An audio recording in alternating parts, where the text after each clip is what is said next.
Es no Madonas ar moci aizbraucu uz Bausku. Tur es pirmoreiz satikos ar Ķirsi. Kā viņš man ielika sava virves, otrā galā mani. Tā mēs, var teikt, arī visus šitos gadus vienā virvē arī nogājām. Tā Maskavas lidostā nejauši ieraudzījām, tur nosviests kaut kāds rotaļu automāts, koka tāds. To mēs atkal pēcim iebāzām somā. Un viņš arī viņu uznes augstu. Tur foto ir šur tur. Jā, tāpēc bijām jautra kompānija. Tagad es piekrītu, jā. Es tā kā tēdiem teicu, ka iziesim to komunismu, viss tēdies beidzu, jo man māja bija jāpabeidz. Kas tas pa vīrieti, kas viņam mājās ir, teiksim, ģimenei ir nepabeigta māja, un mazi bērni mājās, viņš braukā pa kalniem. Tas taču nav normāls vecis. Arī viņš atbrauca pat uz Madonu, pērām kafiju. Jau man uzbūvētā mājā, skatījāmies uz Ozolu pie mājas. Viņš vēl atceros, man teica, tas tā nav tālu, tas tepat blakus, te apakšā, te neviena valsts nav pa vidu. Te apakšā pa taisno. Jā, un es neaizbraucu. Pa visu mūsu brigādi tik daudz gadus noiet vienā un bez kaut kādiem konfliktiem. Mēs bijām forša blice. Sveiciens jaunajā gadā. Es esmu Inese Pučeka un tu skaties vai klausies raidierakstu Retinātā gaisā, kur notiek sarunas ar Latvijas alpīnistiem un citiem augstuma un augstuma mīļotājiem.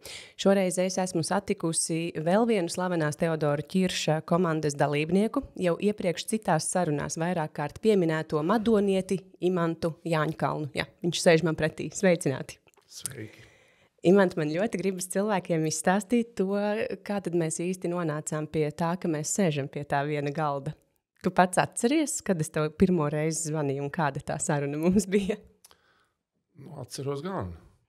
Bija jau vairākas mums tās sarunas.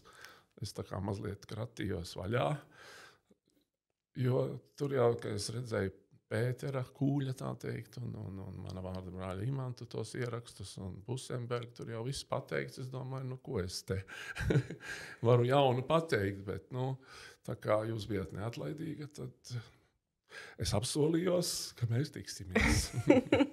Man prātā ir palicis tas, ka tas bija laiks, kad žurnālisti, man liekas, mazliet interesējās par Latvijas alpīnistiem, jo bija pagājuši 20 gadi kopš Teodora Ķirša bojājas. Tas bija 23. gads, vai ne?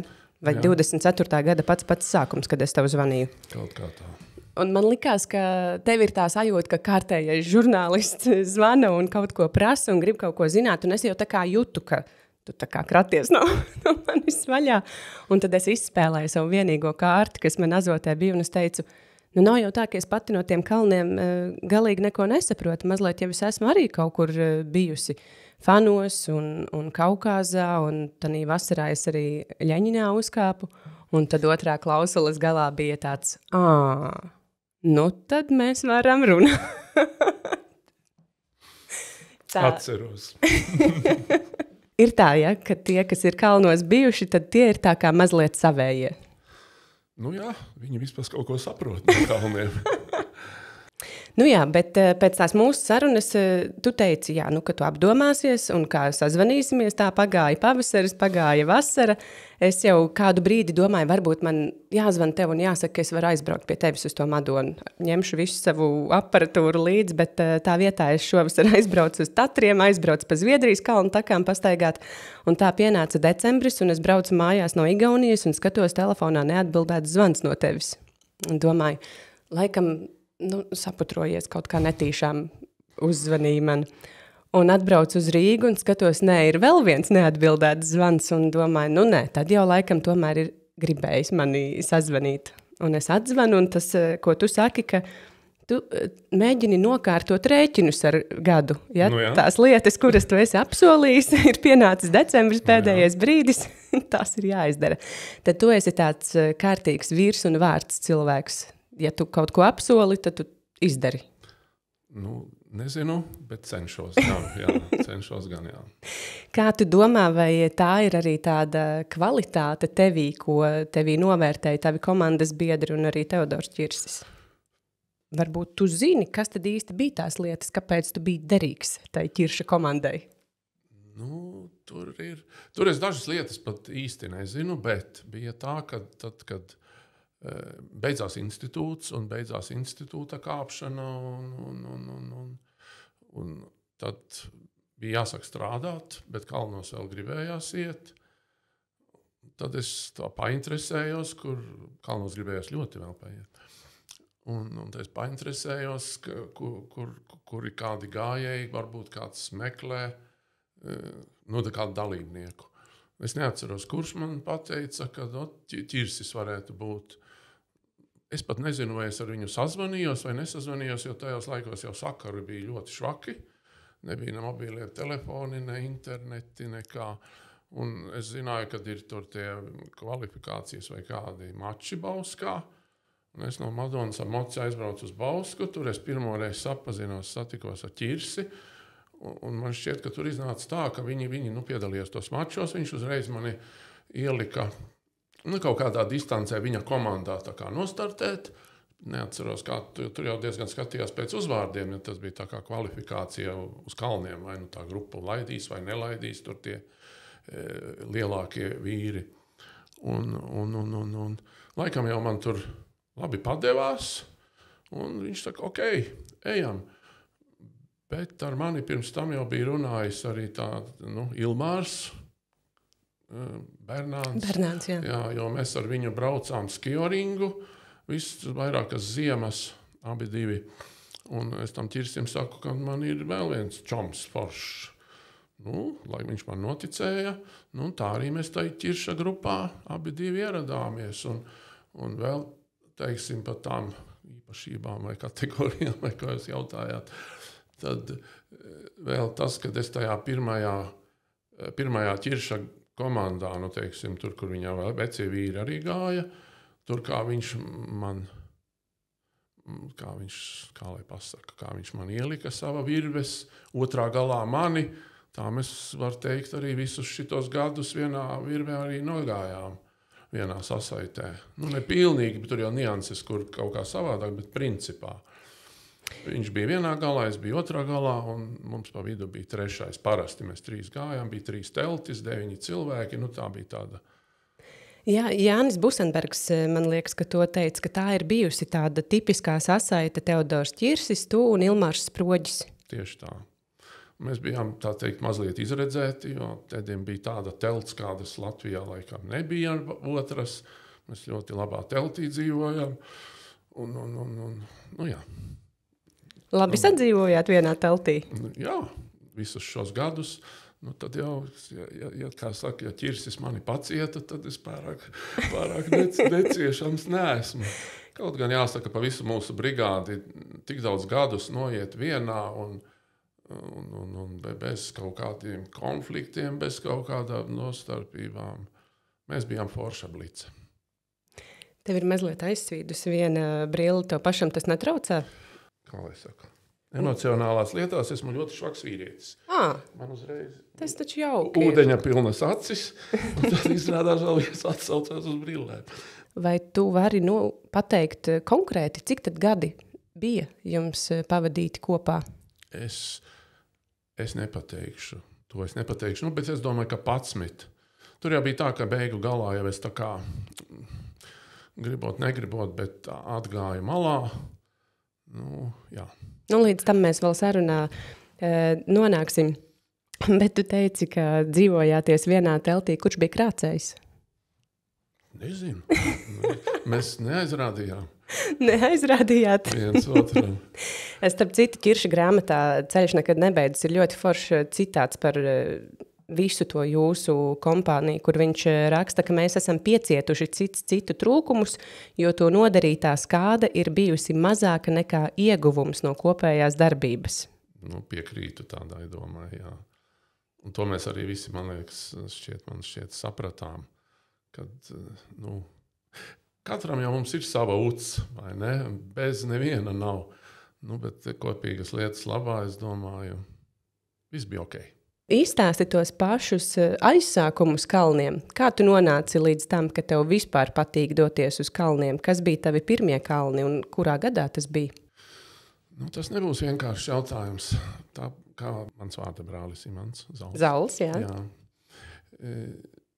Jau viņi teica, ka viņš ir lauku puika un tā tālāk. Es esmu tieši tāpat lauku puika, es esmu nācis no maza forša ciematiņa Jaunlaicenes, kas ir tagadējās Vidzemes šosejas pašā galā, kur satiekas Igaunija, Krievija un Latvija. Un tā kā es dzīvoju pie tajā laikā Pleskavas šosejas, man bija ļoti grūti nokļūt mājās studiju laikā, jo arī Alūksnes autobusi man nederēja. Viņi nogriezās jau uz Alūksni aizbrauc ātrāk. Man derēja tikai Rīga Novgoroda, Rīga Pleskava. Viņu nemaz tik daudz nebija. Un uz svētkiem, kad vairāk brīvdienu, tad viņi bija pilnīgi pilni. Es tur arī balsodams braucu gan uz priekšu atpakaļ. Un protams, arī ar tiem autobusiem, bet tas bija ļoti reti iznāca. Un tad man Rīgā nebija ko darīt. Man grupas biedrs bija tāds Vanaks Valdis no Valmieras. Tad viņš man iemācīja braukt ar laivām pa upi. Pa upēm visu pavasaros braucām visas svētdienas un ziemā vēl mani uzlika arī uz slaloma slēpēm, kalnu slēpēm.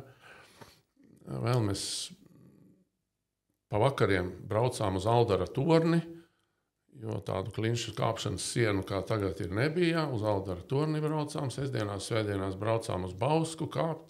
Man tur puslīdz labi padevās, un tad Bērziņš man ielika tur tās kalnu grupās, un tad tur es sāku iet kalnos.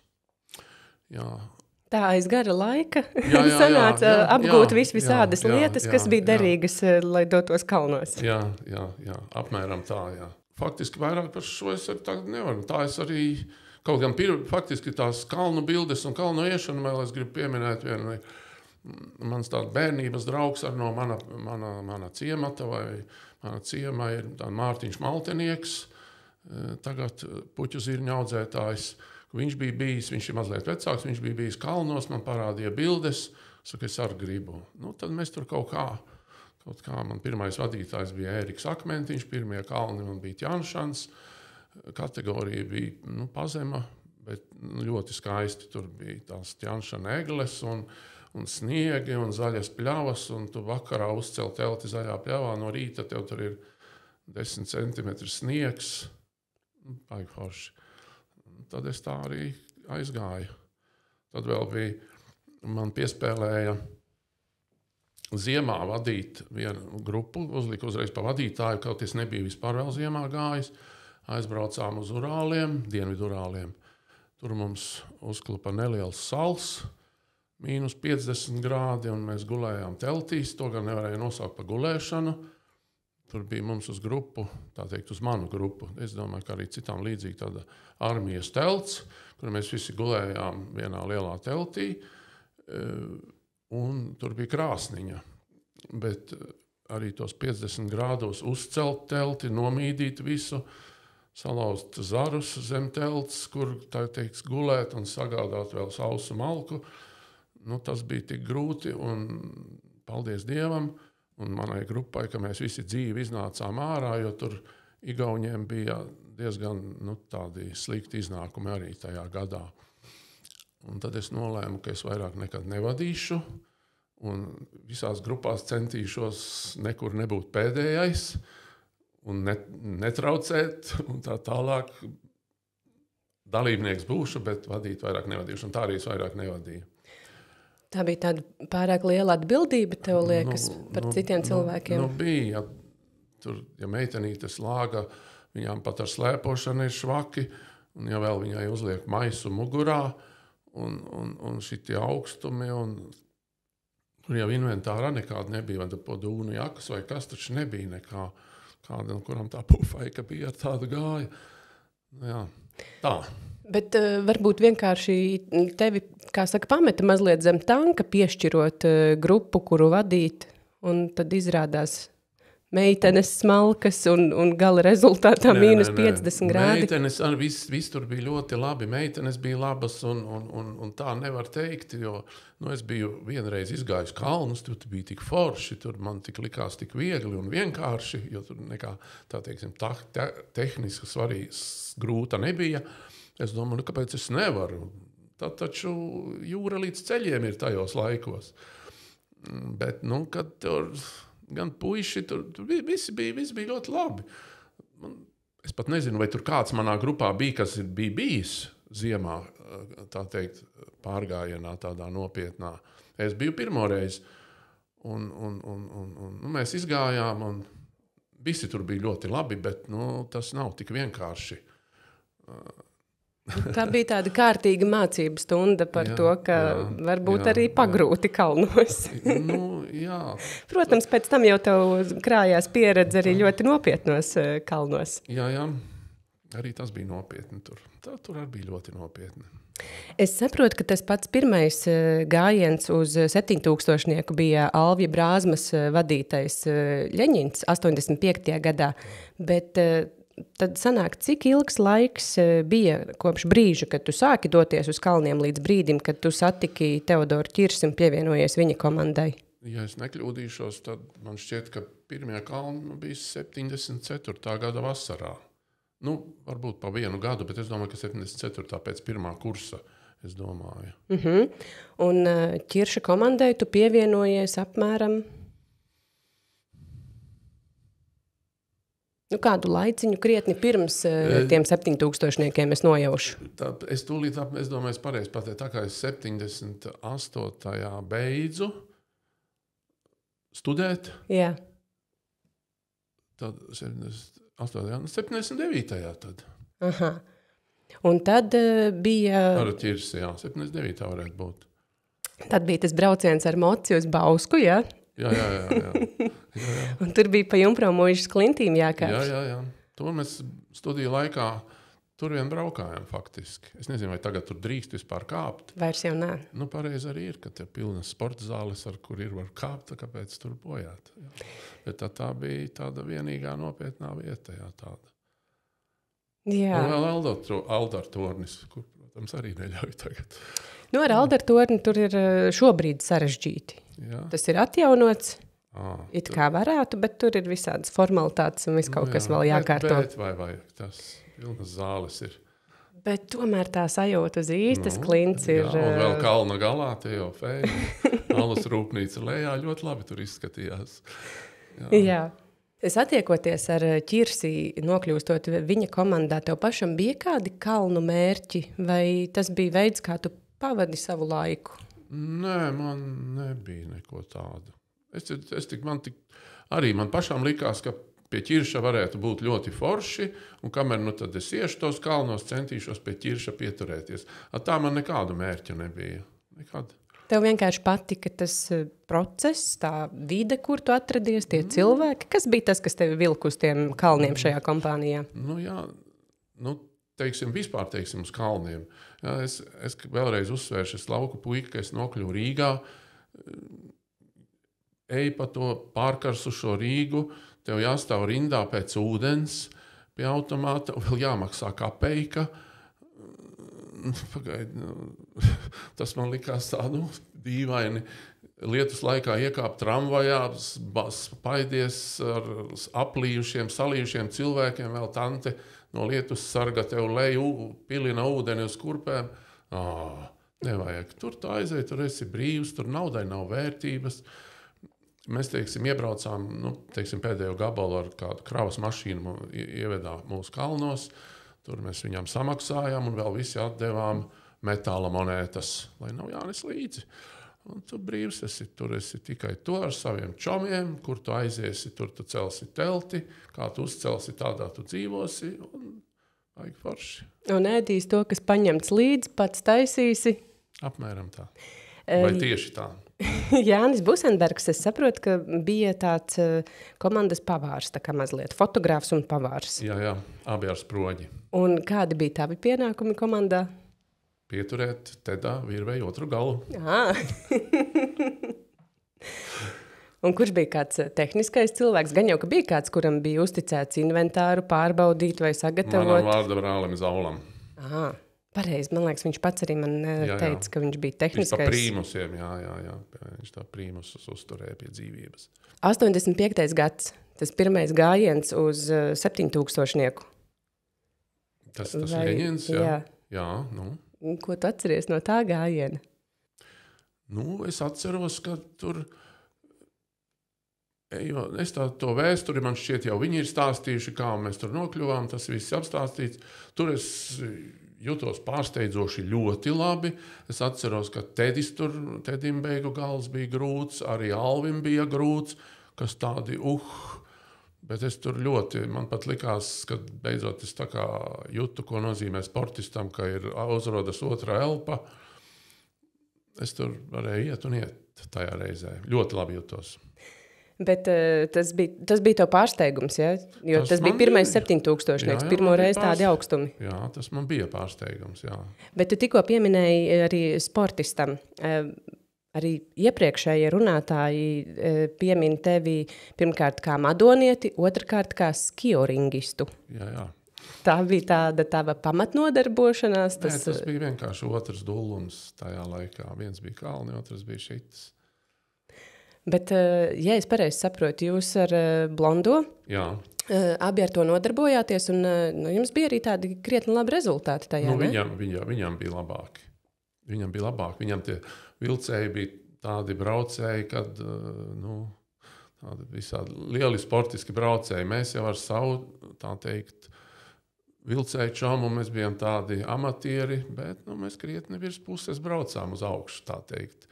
Piedalījāties sacensībās? Mēs ļoti daudz piedalījāmies, bet es uzskatu, teiksim, ja tur bija 30 ekipāžas kādā klasē, tad mēs ap 10. vietu, tā.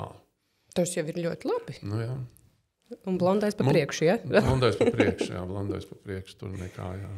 Par to, kā tu uzturēji sevi formā, tad šis ir viens no tiem variantiem, ja? Kāju treniņam tas bija ļoti labs, jā, ļoti labs. Skriešana, kādi citi fiziskie treniņi, vai jums nemaz... Citi jau apmēram ir teikuši, ka ķirsis nemaz nav tā uzsvēris, ka apmēram mums ir jābūt kaut kādai programmai, ka katrs pats ir bijis gan atbildīgs, lai to savu fizisko formu uzturētu. Pirms kalniem es mazliet paskrēju, mazliet pabraucu ar velosipēdu, bet droši vien, ka vajadzēja vairāk, bet man bija daudz visādu citādu darbu, man bija māja jābūvē, man bija mīļoto sievu bija 3 bērni, un vispār jau tiem kalniem mīļotai sievai palikšu parādā visu laiku. Jā. Tu laiku, ko pavadīji kalnos? Teiksim, to laiku, ko es pavadīju kalnos. Būt mājās ar 3 maziem bērniem. Tas ir ļoti grūti. Sevišķi vēl, kad es aizbraucu uz Himalajiem uz 3 mēnešiem. Nezinu, vai tas bija pareizi, bet tas ir izdarīts. Ko tu padarīsi? Man liekas, ka to domāt par to, vai bija pareizi vai nebija pareizi, pēc tam galīgi jau vairs nav. Kāda jēga, tā kā tu saki, izdarīts ir? Es tā nevaru, kā teikt, Pēcis ir Kūlis Pēteris. Kā ir deklarējis, ka, ja tu ej kalnos, tad tev viss jāatstāj malā, vai tie ir ģimene, vai tie ir bērni, vai tie ir, kā viņš tur vēl teica, grāmatu rakstīšana vai kas. Es tā galīgi es tā nevaru. Arī esot kalnos, tu domāji par to savu ģimeni, par to, ka tev ir jābrauc mājās?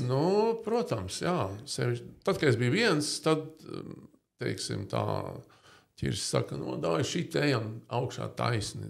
Dāj ejam šit augšā taisni. Tad, kad man jau parādījās ģimene, viens bērniņš, tad es tā, varbūt pārspīlējot tā, bet tad, moška redz, neiesim taisni, varbūt, ka varam te ar mazu līkumu tā, šitā. Tu kļūti piesardzīgāks? Domāju gan, jā. Jā. Pieņemsim, teiksim tā, jā. Bet bišķi jau tomēr uz tiem kalniem vilka. Ja jau piedalījies gan vienā 7000, gan arī nākamajos 2. Jā. Tad jau tas āķis mazliet bija lūpā, tad vēl gribējās arī to pēdējo 4. paņemt. Jo, principā, es tā kā Tedim teicu, ka iziesim to komunismu, viss Tedies beidzu, jo man māja bija jāpabeidz. Kas tas pa vīrieti, kas... Viņam mājās ir, teiksim, ģimenei ir nepabeigta māja, un mazi bērni mājās, viņš braukā pa kalniem. Tas taču nav normāls vecis. Bet tā kā tas bija, tad es saku, bet šis pēdējais, tad labi, braucam uz pēdējo. Bet viņš bija neveiksmīgs, mums nopūta no tās uzvaras. Man liekas, teikt par kalniem pēdējais galīgi nav labi. Nē, Labāk teikt beidzamais. Labi, jā. Beidzamais, jā, piekrītu. Mūs nopūtā, un tad es atkal pavilku strīpu apakšā, un viņi brauca otrais uz to uzvaru, un es teicu, nē, tad viss pietiek. Tagad es esmu beidzot riktīgi pavilcis strīpu. Un tad viņi, protams, tētis man ir aicināja uz visiem šitiem, kas tas ir, tur Aconcagua un Kilimanjaro, un McKinley, un arī uz Vinsonu, uz Antarktīdu, un kas Čuško ir tajā Austrālijā. Es visur atteicos, ka nē, viss es esmu pavilcis strīpu apakšā. Bet tev baigais raksturs tāds tad? Ir jau tomēr, kā jau tu teici, tajos kalnos ir forši. Ir iemesli, kāpēc tev tur patika un kāpēc tu ar to grupu devies uz kalniem, bet tanī pašā laikā uz tādām virsotnēm, uz kurām tevi aicina, tu esi spējīgs pateikt tomēr nē. Jā. Jā, bet tad, kad viņš man teica, ka braucam uz Himalajiem, arī tad jau es no sākuma vēl teicu nē, bet tad, kad Tedis teica, beidz, tas ir tā kā uz olimpiskām spēlēm ampliņi. Tad es parunājos ar mīļoto sievu. Un tad arī viņai likās, ka tu piedalies olimpiskajās spēlēs. To es nezinu, to viņai pašai jāprasa, bet tad mēs vienojāmies, ka tad es aizbraukšu, kā jūs teicāt, uz patiem kalniem. Pēdējais, nē, bet... Beidzamais. Tad tas būs beidzamais gājiens. Es teicu, beidzamais gājiens. Un kā viņš par nelaimi vēl izvērtās man neveiksmīgs, jo es biju pa saviem kalnu kāpšanas laikiem ievērojis, ka man ir tāda, es to saucu pats pa paliekošu aklimatizāciju, jo, kad es katru gadu gāju kalnos, tad man bija, nokļūstot kalnos, vieglāk. Un es aizbraucu uz tiem Himalajiem, un viņi bija visu laiku tomēr visur, kur nesmuki teikt, bet vazājušies par tiem kalniem, bet es nebiju bijis. Un tad es izdomāju, ar Tedi arī aprunājos. Mums tur sastreikojās tie nesēji, ko droši vien visi zina. Un mums tur bija vesela kaudze mantu, pārtikas, ledāja galā. Viņi visi uzgāja augšā, tajā bāzes nometnē. Un es tā izdomāju, ka tik man nav pa strauju. Varbūt, ka tas bija nepareizs lēmums. Nevis varbūt, bet droši vien. Es teicu, nē, labi, es gulēšu pie tās pārtikas. Pirmkārt, tur būs kāds cilvēks reizēm parādīsies lejā. Un tā es nesāju to pārtiku. Es uznesu augšā nastu, nonācu lejā, atkal gulēju viens pats lejā. Atkal uznesu augšā, nonācu lejā. Viņi gulēja tur augšā. Bet tur jau tajā laikā bija vēl ļoti slikts laiks. Tur lija lietus, snigas labs sniegs, man tie, kā saka, augstkalnu zābaki, tie bija ideāli, tur ar tiem tā kā vēl nevajadzēja iet.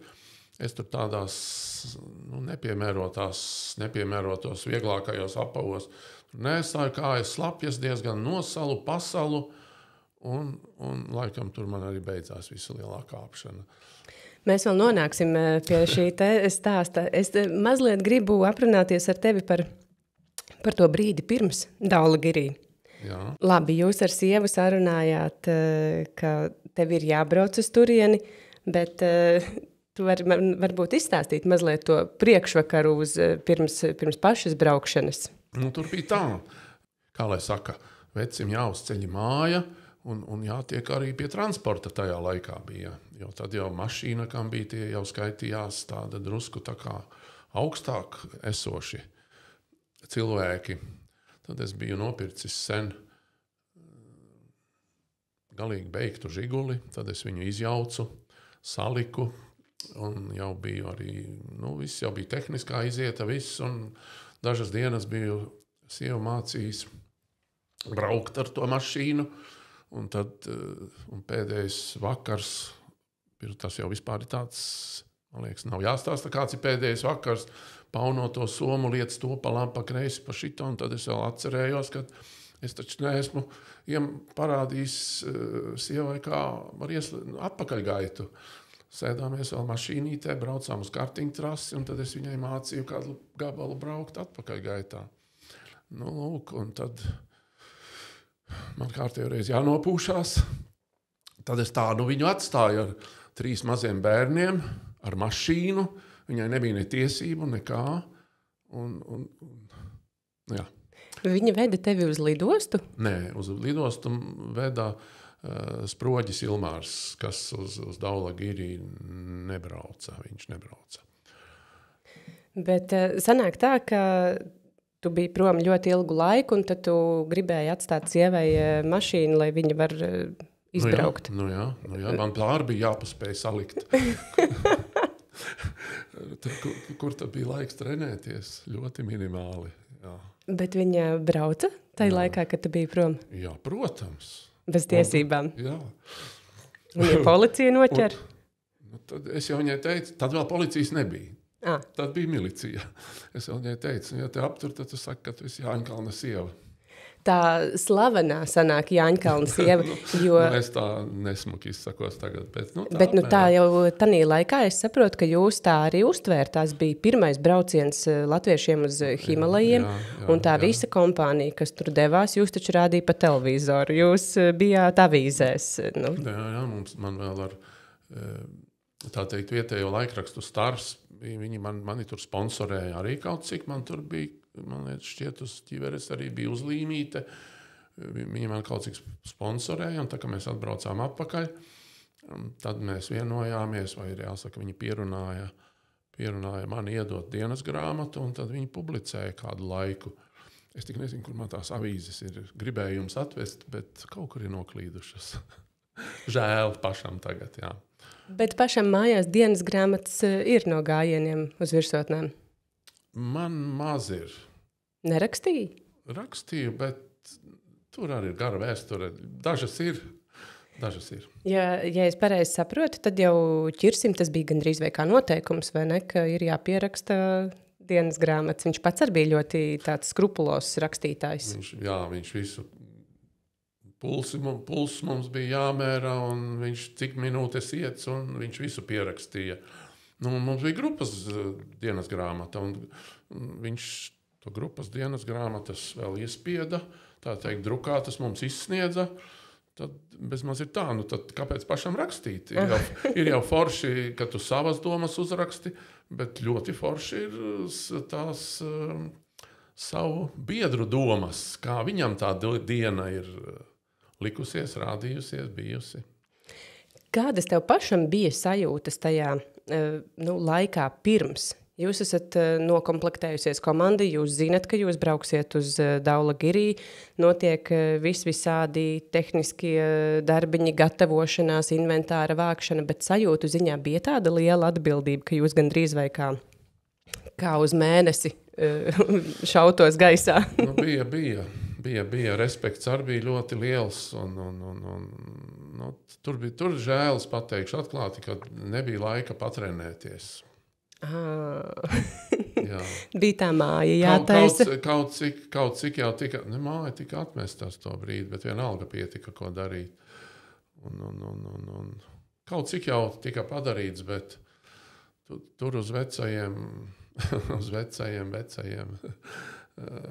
Cerēju, ka uz veciem lauriem varēs tā kā mazliet pagulēt. Ne cerēt, bet tā man bija ka es tev teicu par to paliekošu aklimatizāciju. Es vienos kalnos biju augstu bijis. Problēma nebija, bet tur jau iznāca, ka redz, tur es nebiju bijis. Un tad es tur mēģināju uz vietas labot, bet man neizdevās pilnīgi.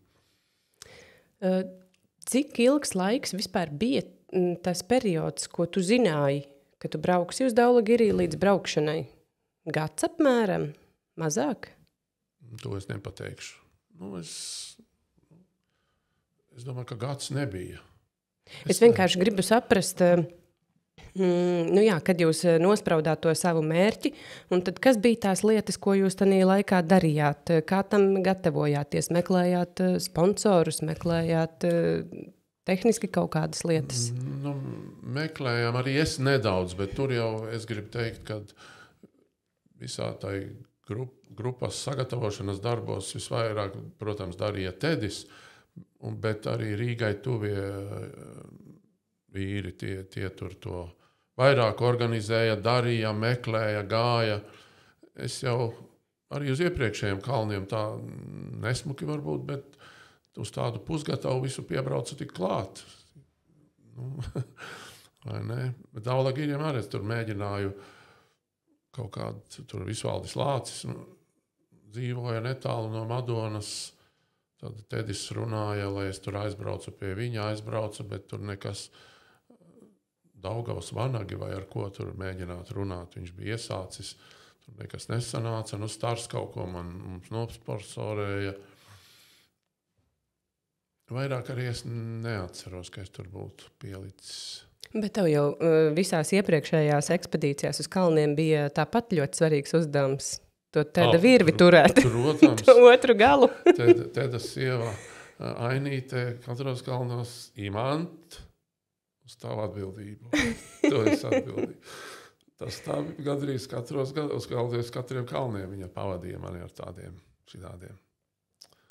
Jā, bija tāds laiks. Bet cik interesanti, ka... Kā tu saki, jūs satikāties tajā Bauskā, tajās sacensībās, un viņš tevi ielika tajā savā sasaitē, un tā jūs tos daudzos gadus esat kopā pavadījuši, bet tu viņam neesi nekad jautājis, kāpēc tieši tu? To... Es te negribētu teikt. Viņš faktiski, viņš bija sievai teicis, Ainītei bija teicis, un Ainīte man teica. Bet neteiksi tagad skaļi, ja? Kautrējies. Viņš esot teicis, apmēram, ne jau tāds vārds, viņš apmēram bija teicis tā. Viņš pats nekritīs, un ja viņš mani izvilks. Apmēram tā, jā. Bet tas taču ir ļoti labs novērtējums. Es neko, jā. Tur bija atkal jāsaka, ir tā Politehniskā institūta, mēs bijām, tā teikt, striķos spēcīgi, visādi mezgli, vilkšanas, celšanas, un Tedis varbūt to arī juta. Es puslīdz labi jutos gan uz klintīm, gan uz ledus, tāds puslīdz stabili, laikam jau viņš to redzēja un novērtēja. Kā es citu varu teikt? Es tieši tev gribēju jautāt, vai tev pašam bija kaut kādas apstākļi, kuros tu jūties ļoti labi vai ļoti pārliecināts, vai kas tev tieši patika ļoti, teiksim, klintis vai ledus sienas vai sniegu mīcīt? Sniegu mīcīt mums bija ļoti spēcīgs vīrs. Vārda prālis. Jā. Mēs jau mazliet visi mīcījām, arī es esmu mīcījis, un man nepatika stāvs biezs sniegs, jo tur vairs tu tik daudz neesi atkarīgs no sevis. Es, piemēram, pa klintīm, pa gludu klinti vēl, kulāri man nepatika, jo tur var šaut. Kas tur var šaut? Akmeņi lidot. Jūs tā nerunājat? Nē, par to, ka akmeņi šauj. bet par to, ka lido, tur var, jā. Es esmu dzirdējusi, kā lido. Jā. Jo tā tad es labāk pa kores augšu jutos, jo tur ir atkarīgs tikai no manis, tā teikt. Labi, no manis un no sasaites biedra. Vai ne? Tur tāda nejaušības no malas nevar nākt. Ir nācies tikt galā, risināt tādas nejaušības? Stāv kaut kas prātā? Pēcis iekrita. Izkrita cauri, tad es tur uzreiz, veči arī neiebilda, kaut tur netika darīts tā, kā grāmatās tiek rakstīts un kā vajadzētu, bet es tur večiem teicu, davai tagad šitā, un pēc ātri bija no plaisas ārā. Pastāsti mazliet smalkāk par šo, kas tad bija tas, ko tu teici, un kas tad īsti tur nesaskanēja ar to, kā grāmatā rakstīts? Tad visi gudrie, skatoties šo, teiks, ka tie gan ir tur haltūrējuši un darījuši. Tur bija pēcis iekrita, un mēs tur kaut ko sasaucāmies. Es vēl te atceros, ka es tur biju tuvāk, vai pieskrēju tuvāk, un šie jau teica, ej, tur riktīgi. Es saku, nē, tuvāk, gan es neiešu tai plaisai, vēl pēcim prasīju, vai dibeni, vai tu esi nokritis un kaut kur es atspēju. Nē, viņš karājas gaisā, un leja nav redzama. Un tad es tur teicu, tur tā vienā, es vairs neatceros, kuriem, lai viņi, tā kā viens izsienas no tās sasaites ārā, kas tā nav pareizi. Tur vajadzētu dzīt kaut kādus senkurus, āķus, nostiprināt un ar aptverošiem mezgliem vai kā vilkt ārā to pēci, bet nosviedām pēcim vienu virves galu ar pavadoņu cilpu. Viņš ielika kāju iekšā un viņš ar kāju uzspiežas un tā mēs ātri viņu izdabojām ārā. Jo viņš jau pats ir ļoti zinošs virvēs, man liekas, varbūt pat viszinošākais mūsu blicē un visvairāk ar striķiem ņēmies. Bet gala rezultāts jau bija kārtībā, un tur jau nav ko pārdzīvot, kad īsti nebija kā pēc grāmatas. Kurš tādā brīdī vispār var... Veči arī neiebilda. Viss kārtībā bija, jā. Šī bija tāda vienīgā, tāda nopietnā epizode jūsu kopā darbošanās laikā? Faktiski, man kaut kā, es tā citu neko neatceros tā kā. Jo šo stāstu es esmu dzirdējis arī no paša Pētera, varbūt arī vēl no kāda, bet es saprotu, ka tas, laikam Imants Zals arī bija tas, kurš stāstīja. Es saprotu, ka tas jūsu visu atmiņās ir bijis gana spilgti, un kaut kādā mērā tad jūsu tā komanda ir bijusi diezgan laimīga tādā ziņā, ka nekas vairāk, biežāk, nopietnāk ar jums nav atgadījies. Tā varētu teikt, jā. Varētu tā teikt. Tas ir ļoti labi. Starp citu, par pašu Imantu Zalu runājot, viņš man sarunā teica, ka tu esi bijis tas, kurš viņu ir tā kā pievienojis pie Teodora Ķirša komandas, vai vismaz Ķirsim ieminējies par to, ka tev ar viens tāds spēcīgs čalis ir zināms. Tur īsti apmēram tā ir, bet īsti tā nav. Tur bija tā, ka mans otrs madonietis Sproģis Ilmārs, ar kuru mēs bijām arī institūta laikā vienā gājienā gājuši. Es tur izstaigāju to 1 gadu pie Ķirša. Man šķiet, ka 1 vai 2 neatceros. Un tas Ilmārs tā kā kad viņš arī grib aiziet kalnos. Es sazvanījos ar Ķirsi, un tad viņš jau teica, ka viņam arī ir viens riktīgs vecis, tam Ilmāram. Ilmāra paziņa. Un es ar Tedi runāju un stāstīju, kas ir Ilmārs. Jo es par Imantu neko nevarēju pateikt, jo es viņu nepazinu. Principā es viņu nepazinu. Tāpēc es saku, tas ir kā nes, bet caur mani tā tas notika, un viņš arī palika. Kaut gan es runāju tagad par Imantu, atceros vienu atgadījumu. Ko varbūt viņš pats neatcerās, es atceros ļoti. Mēs kaut kad gājām ārā no kalniem, nezinu no kuriem, un pa tādu ļoti stāvu konglomerāta nogāzi, kur arī bija, man liekas, zāles kušķīši kaut kur, bet ļoti stāva tāda. Un mums vajadzēja traversēt, gājām gar ledāju malu, iet uz leju, un tur lejā randklufts, es nezinu, kā to sauc tagad, tāda ir, tā teikt, sprauga starp zemi un ledāju. Ledājs stāvi aiziet uz klints pusi, un klints strauji ieiet lejā. Tur nebija klints, tur bija tas konglomerāta nogāze, un jo tuvāk lejai, jo viņa paliek stāvāka. Un vēl tajā kabatā tur bija tāds dīķītis, ezeriņš maziņš. Zinām, kāda temperatūra tur ūdens, un tas ledus ļoti stāvas malas, un tas grants arī bezmaz vertikālas.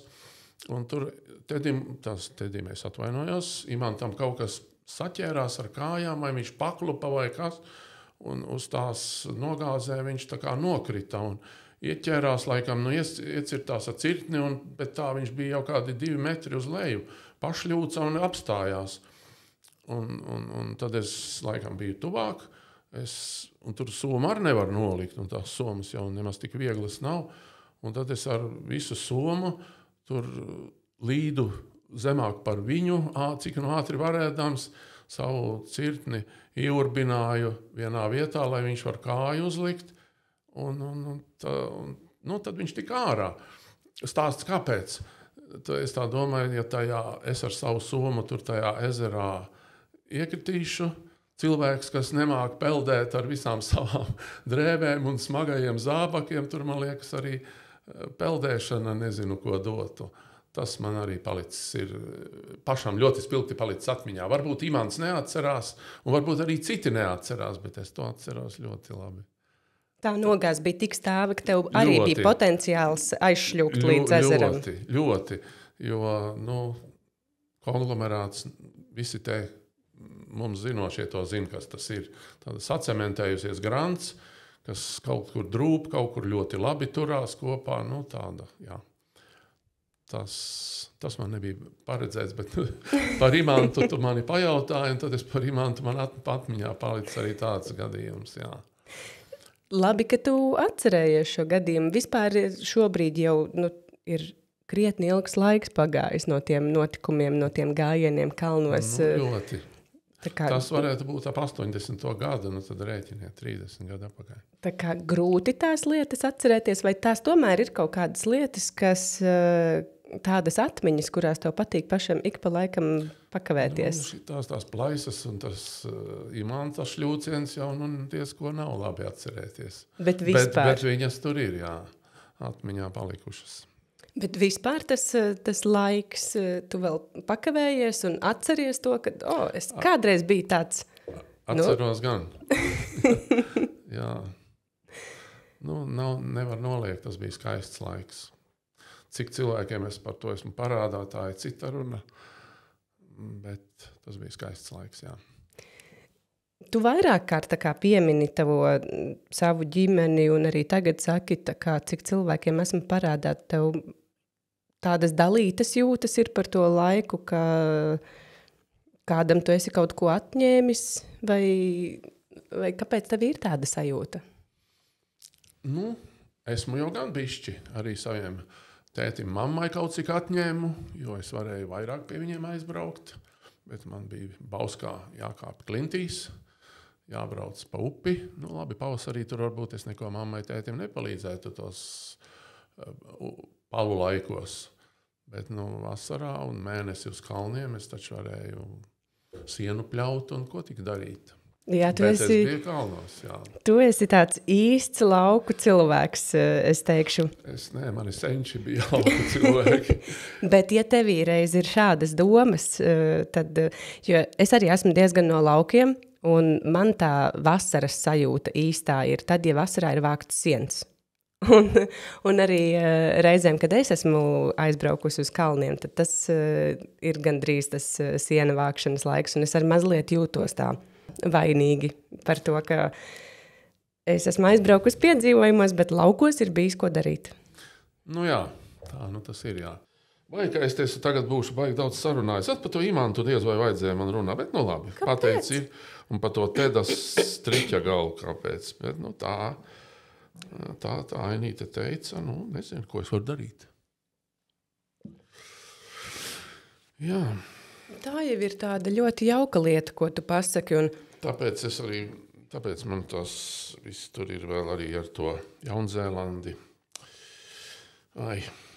Protams, ka ir jau kaut kādas lietas, kas mani interesē, bet ja tev negribās kaut kādas lietas stāstīt, tu droši vari arī paturēt pie sevis kaut kādas lietas. Ko es varu pateikt par Jaunzēlandi?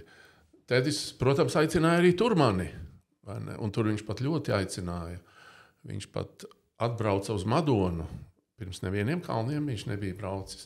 Un tur es atkal jau biju pavilcis cik gadus apakaļ strīpu, kad viss pietiek. Kaut gan viņi atbrauca no Everesta un tad uzrīkoja tur paziņām un ģimenēm uz Monblānu, braucienu uz Monblānu. Mani arī viņš izvadāja uz Monblānu. Es vienā sasaitē ar viņa meitu uzgājām Monblānā. Tur bija viena žurnāliste meitenīte un Teda meita mums bija sasaite. Tāda. Es neatceros, ar ko Tedis gāja sasaitē, bet man bija tāda sasaite. Un mēs uzgājām Monblānā, nonācām. Kaut es Everestā nebiju, bet viņš man līdz paņēma un uz Jaunzēlandi arī. Viņš atbrauca pat uz Madonu, dzērām kafiju. Jau man uzbūvētā mājā, skatījāmies uz Ozolu pie mājas, un viņš teica, ja tā riktīgi Vai tu spētu atteikties no brauciena uz Jaunzēlandi, tad, ja tev apmaksātu lidojumu uz turieni un atpakaļ? Jā, bet es atteicos un es nebraucu. Viņš vēl atceros, man teica, tas tā nav tālu, tas tepat blakus, te apakšā, te neviena valsts nav pa vidu, te apakšā pa taisno. Jā, un es neaizbraucu, un tā kā bija tā traģēdija, es šausmīgi pārdzīvoju. Un visi mani paziņas teica, redz, cik labi, ka tu neaizbrauci. Es saku, tā nevajag domāt. Ja es tur būtu bijis, viss būtu bijis savādāk. Es neesmu tāds, ka es tur viņus visus noturētu un ko, bet viss būtu savādāk. Pirmkārt, mēs būtu 2 virvēs gājuši un mēs varbūt 5 minūtes ātrāk vai 5 minūtes vēlāk tajā vietā būtu. Viss būtu savādāk. Un es ļoti pārdzīvoju. Man liekas, Imants Zauls arī diezgan ļoti pārdzīvoja par to, ka neaizbrauca līdzi. Jā, es nezinu, kāpēc viņš neaizbrauca, kas tur viņiem bija. Tur tāds, jā, es nezinu. Bet, kā bija, tā bija. Gan, tur jau vairs neko. Tagad no tās skumjās nots mums jātiek ārā ir. Jā, mēģināsim. Es tevi mazliet gribu par Daulagiri patirdīt. Bet lūdzu. Tur gan man nekā laba nav, bet lūdzu. Jā, mēs nonācām pie tā, ka pēc pāris gadu pārtraukuma tu tā kā biji ierindā un devies uz turieni, kā tu teici, gan tu, gan sieva, bija tā sajūta gandrīz kā uz olimpiskajām spēlēm brauc. Visa Latvija jūt jums līdz atbildība liela. Un pirmo reizi tādi lieli augstumi. Vai tev pašam bija kādas ekspektācijas vai gaidas vai vispār kaut kādas priekšnojauta sajūta, kā tur varētu būt?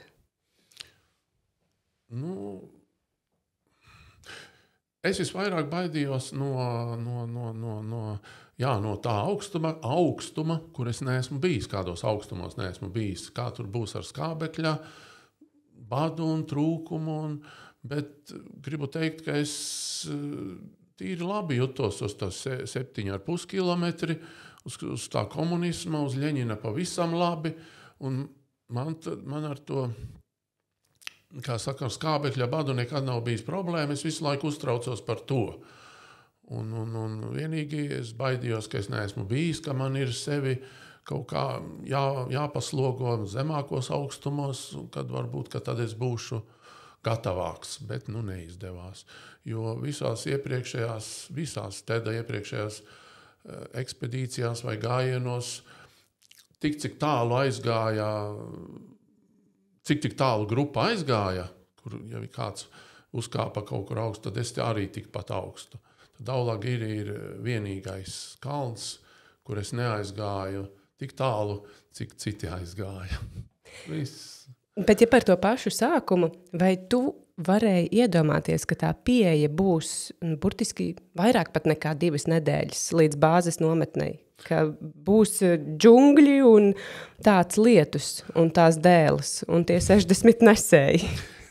Nē, to es nezināju, bet es zināju, ka būs 2 nedēļas pa džungļiem, bet vai tad es esmu džungļus redzējis? Visi gājuši, citi gājuši, kāpēc es neiziešu? Tas mani kaut kā neuztrauca, un kā ir tā ir. Lietus kādos tik apstākļos nav vietas. Tas mani tā neuztrauca, un tur vēl es biju mierīgs, bet es tur savā arī pats ziepes. Tā nevajadzēja man darīt, un tā es izdarīju.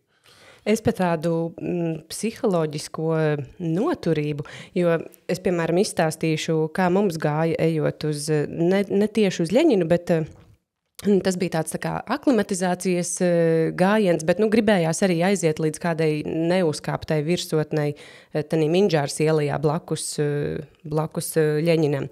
Un tur bija tā, ka mēs arī nedēļu gājām vispār līdz vietai, no kuras varētu sākties gājiens uz virsotni. Un tā man bija tāda pirmā pieredze, ka es tik ilgi eju kaut kur, lai tikai nonāktu kādā punktā, no kura manā izpratnē tā kā sāktos tas īstais gājiens.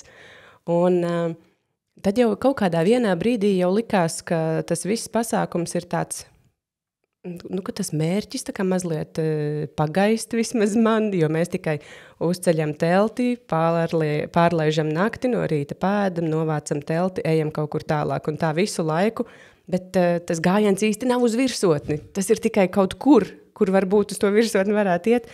Līdz ar to es tev gribēju jautāt, vai to 2 nedēļu laikā tevī vienkārši iekšā bija tāda sajūta, ka, ka tur jau kaut kur galā beigās tas gājiens uz augšu būs. Vai arī bija tādas, kā lai to nosauc, tādas nebeidzamas tās mocības līdz bāzes nometnei, kas ilga diezgan ilgu laiku? Nē, bet tas jau bija lasīts, tas bija dzirdēts, kad kaut kas tāds būs.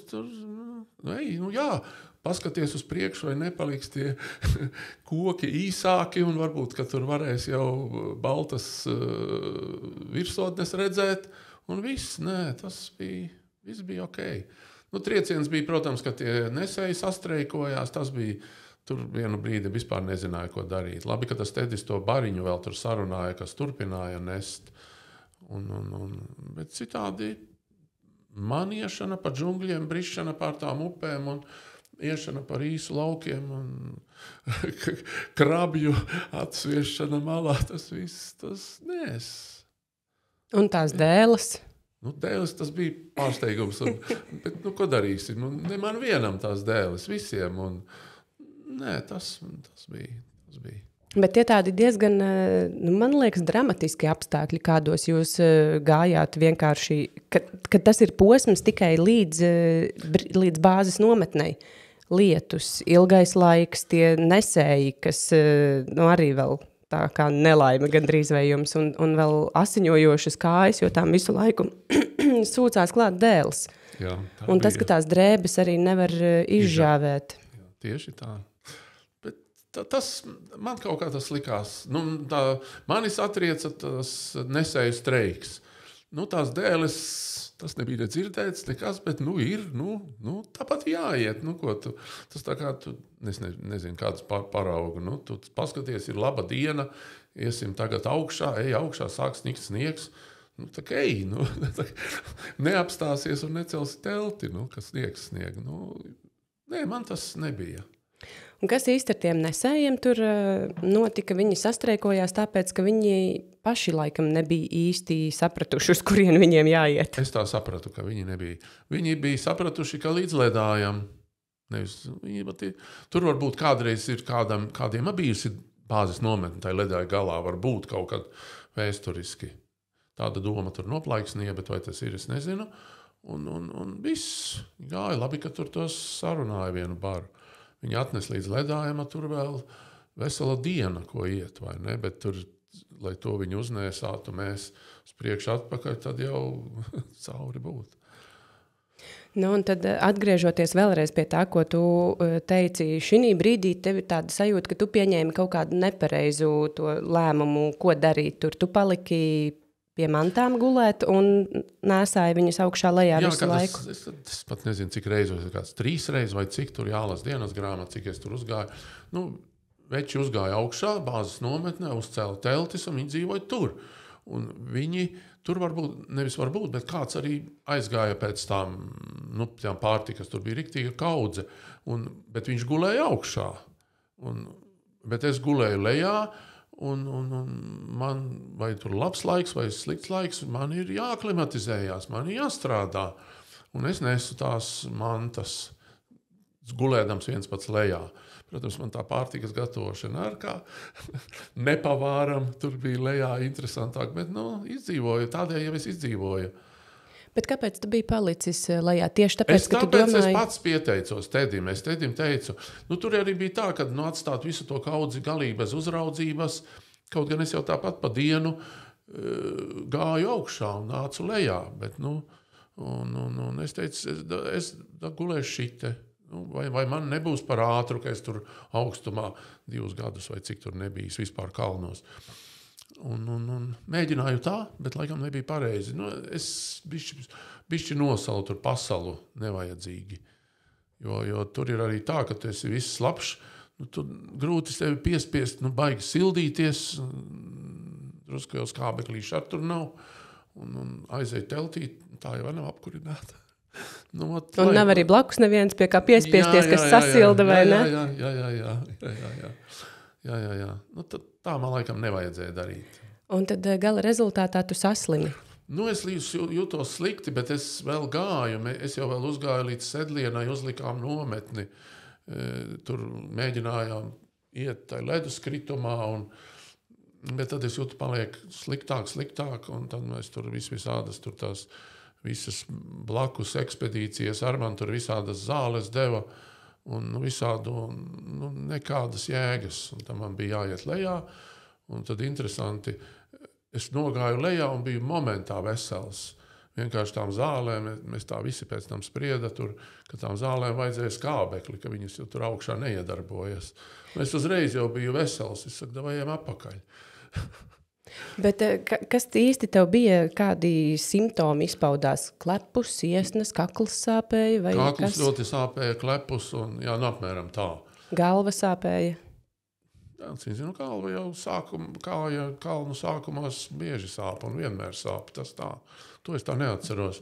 Klepus bija un tur jau visi uztraucās par to, kad vismaz mūsu laikos bija tāds teiciens, kad kalnos ar plaušu karsoni nomirst ātrāk nekā nosiņo. Un tāpēc jau tur ar tām plaušām un elpošanu tur joki mazi. Mani uzreiz nosūtīja lejā. Pavadīja arī, tur ar vēl rops tikai iecirsts. Un atceroties to, es tad kategoriski atteicos piedalīties Everestā.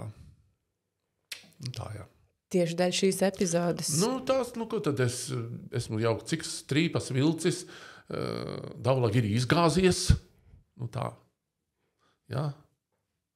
Čomi mani paņem līdzi, es vēl bremze, tad zinu kā, ko es tur, nē.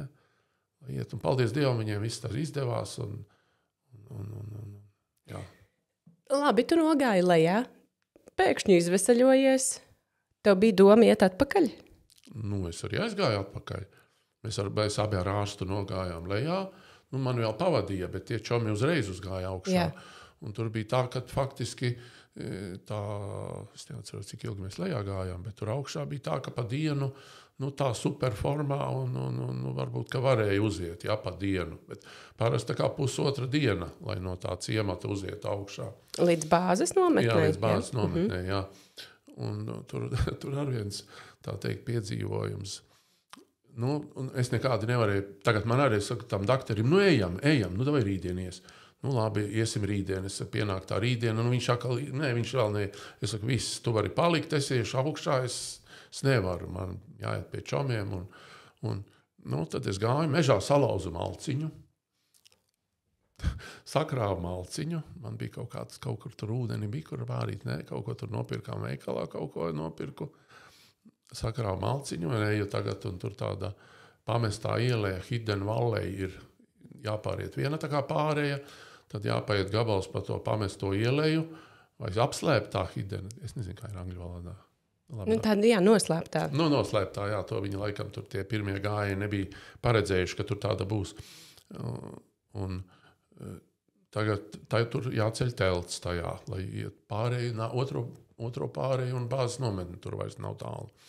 Labi, jāceļ telts, es ar tur, cik spēju, ātri tur uzgāju, paņemu tos, sataisu savu telti, pagaidu, kur man akmeņi, jāpienes, piesiet pie kaut kā vējš, pūš, vējš, labi, ka tā teltiņa bija maza, bet veča tā neviena nav, kas man akmeņus pienesīs.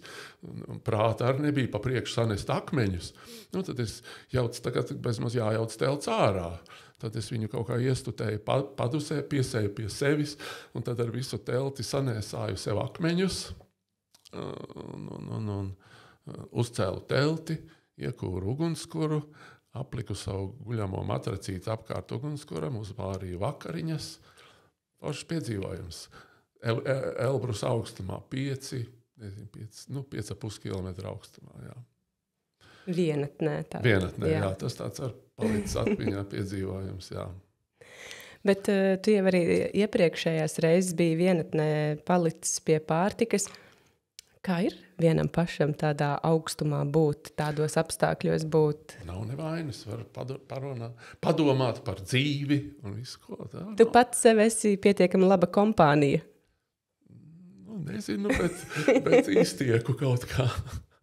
Esmu līdz šim izticis, jā. Nu, labi. Bet kompāniju man vajag.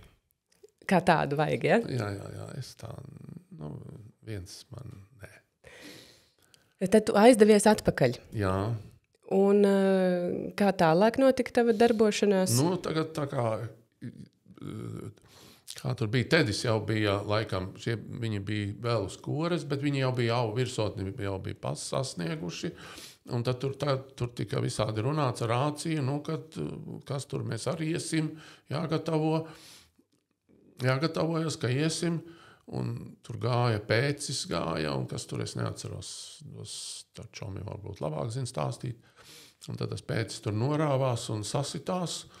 Nu, un tad es arī paspēju vēl piedalīties šajos glābšanas darbos, tā teikt, Pēča un visu pārējo. Tad es paspēju vēl uzkāpt kādu gabaliņu augstāk par sedlieni, kur es pirms tam slims uzgāju. Tad es uzkāpu augstāk un palīdzēju tur tās somas, teltis, visu novākt.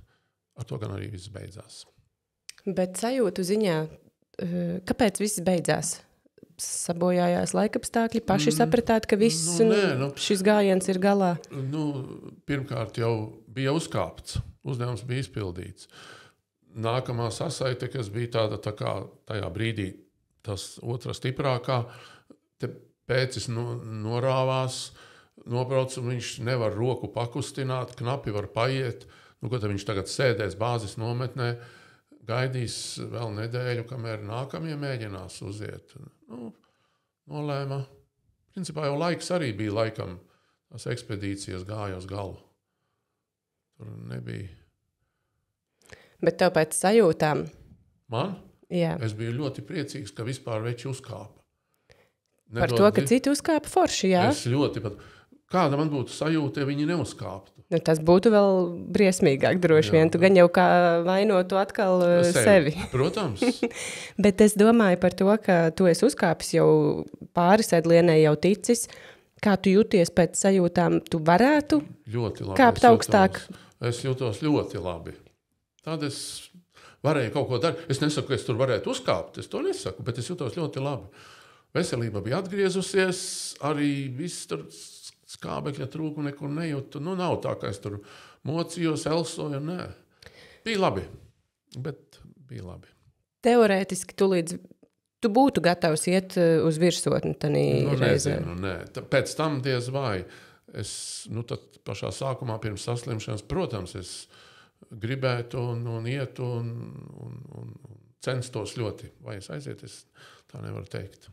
Bet kopumā sajūta pēc šī pasākuma ir laba. Tu priecājies par to, ka vispār ir uzkāpts. Jā, ļoti. Un tas noskaņojums ir kopumā labs. Jā. Tas ir jauki. Ka tā, un tad lejā bija svinības? Jā. Kad pa ieleju gājām, lejā, tad bija svinības nepārtrauktas. Jā, man liekas. Dziedājām, un mēs bijām vispār dziedoša kompānija. Kaut dziedāt tur mācēja, man šķiet, tā dziedāja normāli, divi veči, blondais un Prošenko Vaivariņš, bet tā mūs tās kompānijas. Pārējie jau mēs tādi līdzrūcēji, arī es, bet man arī ļoti patīk kompānijā uzdziedāt. Pagad, neatceros, kurā grāmatā es to lasīju par to vējiem violu. Jā. Tā bija jūsu dziesma, ko dziedāt, jā? Kaut kā pielipa, un mēs šo dziesmu dziedājām apvienotajos Arābu Emirātos, Saržas lidostā.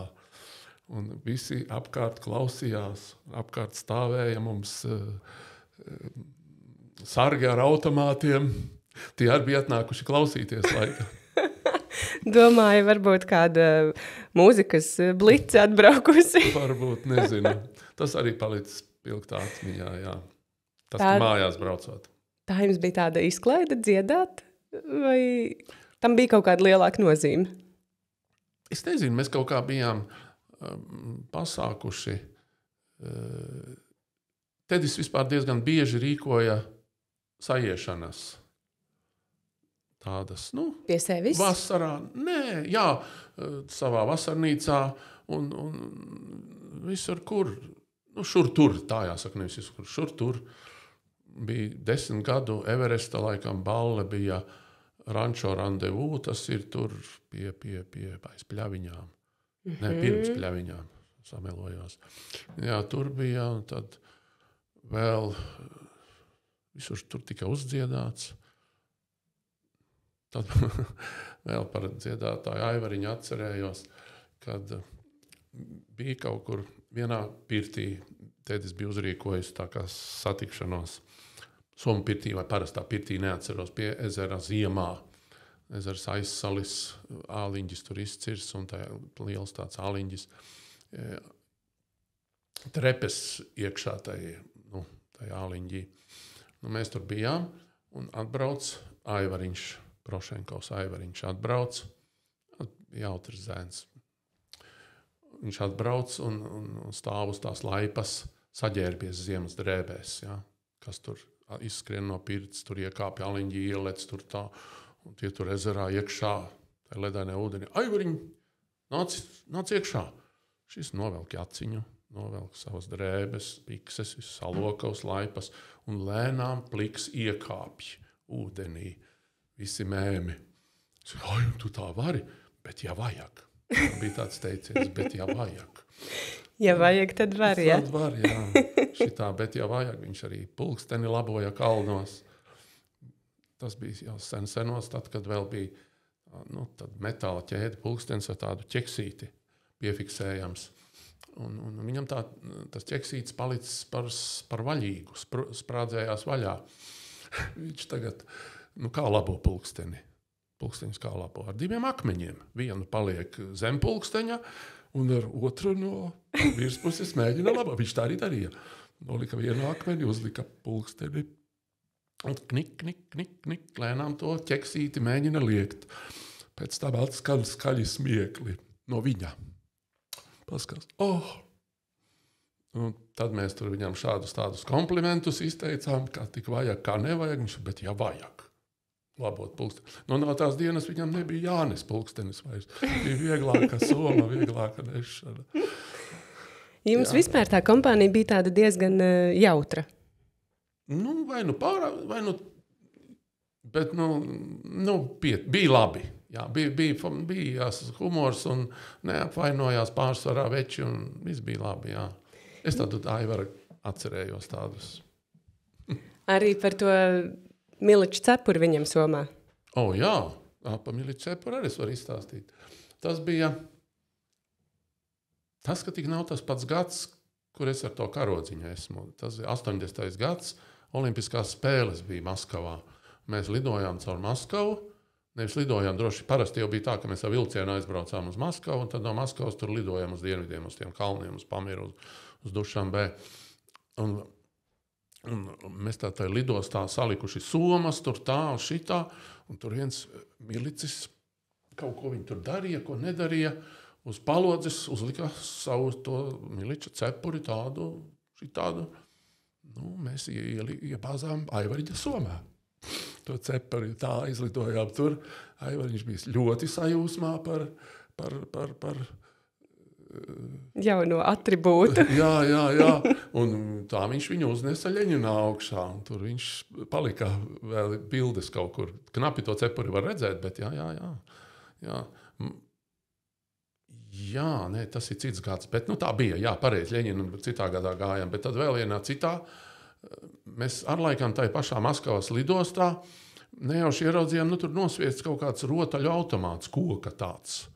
Tāds koka automāts. To mēs atkal pēcim iebāzām somā. Un viņš arī viņu uznes augstu. Tur foto ir šur tur. Jā, tad mēs bijām jautra kompānija. Tagad es piekrītu, jā. Tad jūs tā viens otru uz zobu mazliet pavilkāt. Jā, izstāsti lūdzu, tu man iepriekš pirms mūsu sarunas rādīji fotogrāfiju, kur tu stāvi ar Latvijas karodziņu rokā, un tad tu man liki pievērst uzmanību gadam. Jā, tad Brežņeva laiki. Tas bija 80. gads. Brežņeva laiki. Es nezinu, vai tas gads ir īsti pareizs, es tagad sāku šaubīties, bet apmēram tur vai 79. vai 81. Jā, nepateikšu. Jā.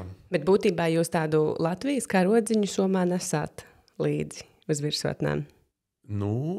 Līdz es nezinu, kuram gadam nesu es viens pats. Aha. Es nesu viens pats. Man to uzšuva manā 3. kalnu gājienā. Jā, tāda meitenīte.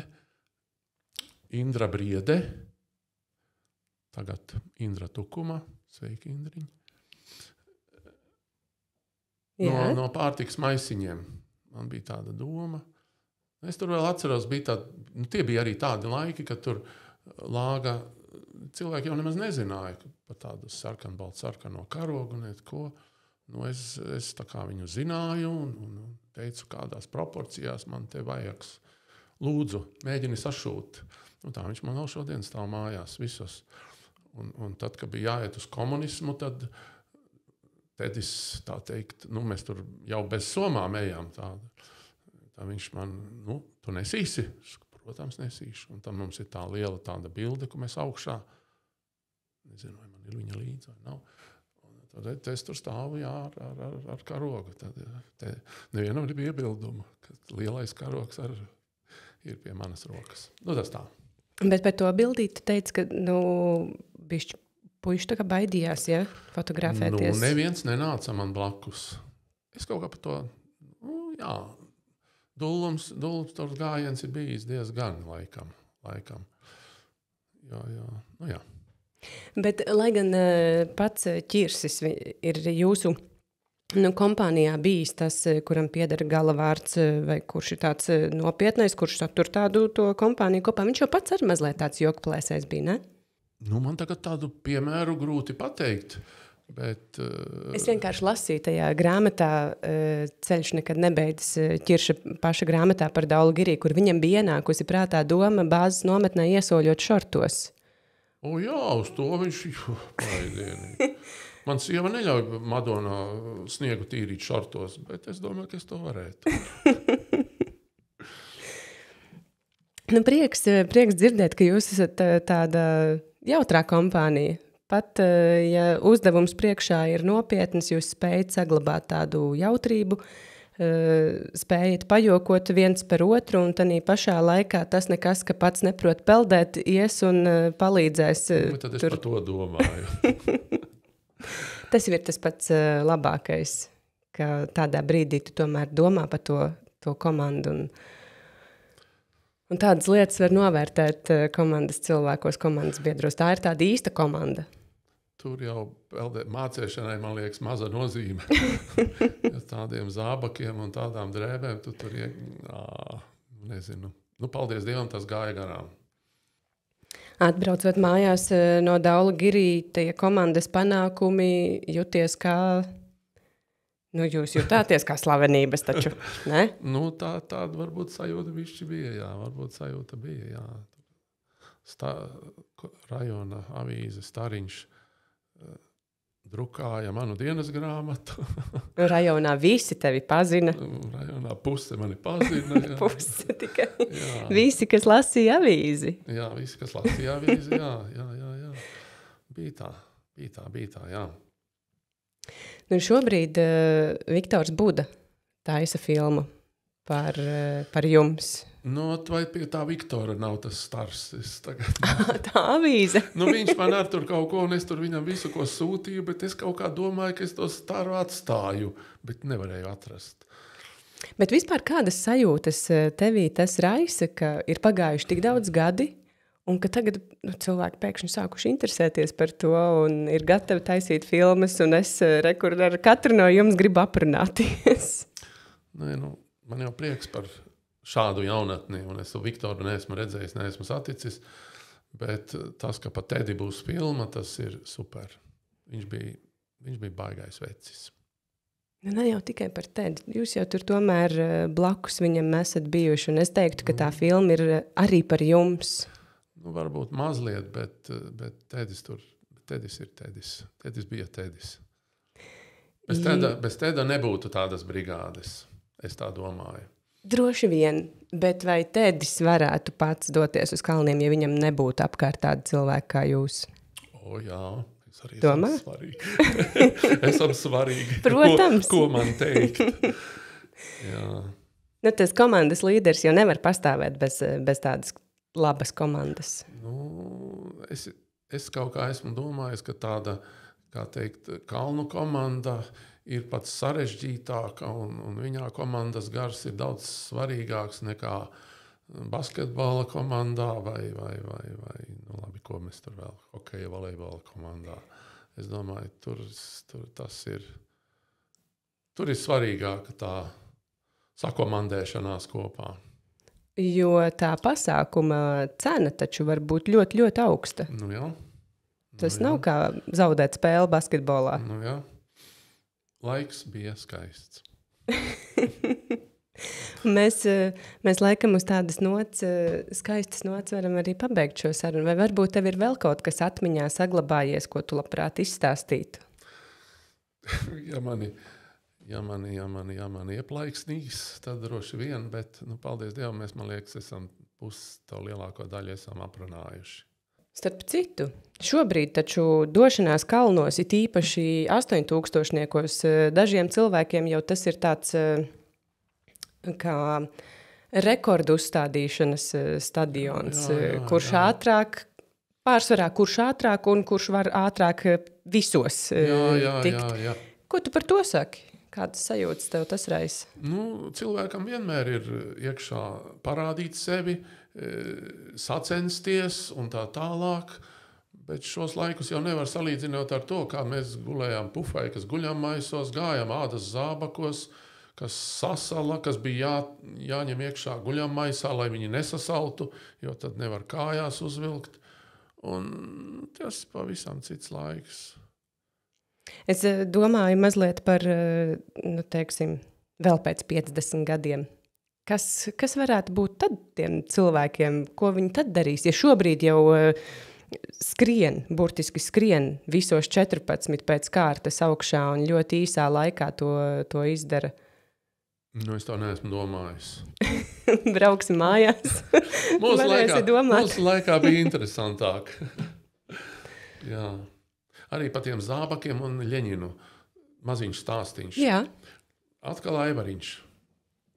Prošenkovs, mūsu Aivariņš. Pārguļam nakti pirms virsotnes. Tur diezgan augstu. Tad guļam to nakti, izlienam ārā. Viņš stāsta savus nakts piedzīvojumus. Viņš saka, tu pamostos grozos, jāiziet ir ārā no telca. Tur vējš bija tur stiprs vējš, pareizi, kaut tas viegli, tas kalns padevās, bet vējš bija stiprs. Tagad viņš saka, tagad vilkšu zābakus, neies tā zeķītēs ārā, ja? Viņš uzvelk polietilēna maisiņus kājās, lai zeķis nesamirkst un iziet ārā. Viņš saka, es kā izgāju ārā un piecēlos kājās, tā mani vējš. Viņš saka, es kā uz slēpēm.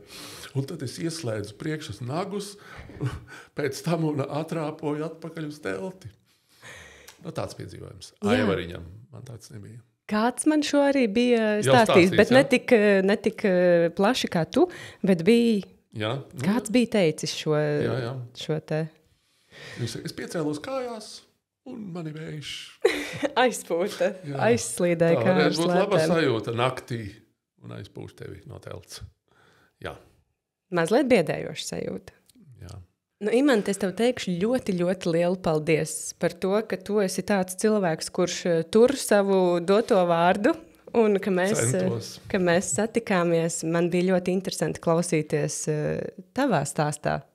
Lai gan tu saki, ka te jau pie manis ir bijuši daudzi citi un izstāstījuši visu kaut ko krustu šķērsām, katram jau tomēr ir mazliet tas savs skatījums uz lietām un arī tā sava personīgā pieredze arī tādā kopīgā lielā piedzīvojumā. Ir gan. Tas ir tā, kā es runāju par to dienas grāmatu, kad var pats rakstīt savu, bet kad katrs vienu dienu, tad tas ir pavisam cits skats. Tieši tā. Paldies tev vēlreiz liels, ka tu no Madonas atbrauci te pie manis uz Rīgu. Paldies, ka mums saruna izdevās. Jā, es ceru, ka arī visiem citiem, kas šo klausās un skatās, šķita, ka tā mūsu saruna izdevās. Jā, es ceru, ka patika un padalieties ar šo sarunu arī ar saviem draugiem, tuviniekiem, tiem cilvēkiem, kurus varētu interesēt kalni. Un tad tiekamies citās sarunās. Atā! Atā.